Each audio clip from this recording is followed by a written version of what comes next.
आणि शेवटी आपण वळूया लखनौ सुपर जायंट्सकडे. ह्या फ्रँचाइजचे रिवॅम्पचा प्रोसेस ऑलरेडी सुरू झाला आहे. ऋषभ पंतनी कॅप्टन्सी सोडली आहे.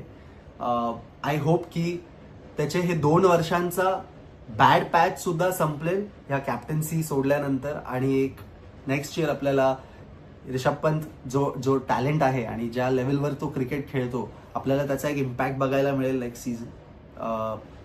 बॉलिंगमध्ये मोहम्मद शामी, प्रिन्स यादव, मोहसिन खान या तिन्ही बॉलर्सनी इम्पॅक्टफुल बॉलिंग केली. But batting unit completely flop झाले. निकलेस पुरन म्हणा, ऋषभ पंत म्हणा, ह्या 2 बॅटर्सकडून जेवढे एक्सपेक्टेड आपल्याला परफॉर्मन्सेस होते ते आले नाही. तर मला असं वाटतं टॉम मूडी, जस्टिन लँगर आणि संजीव गोयनका हे तिघं आता मिनी ऑप्शनमध्ये नक्कीच एक नवीन कॅप्टन आणि विथ अ न्यू कॅप्टन एक नवीन अप्रोच शोधण्याचा नक्कीच प्रयत्न करतील.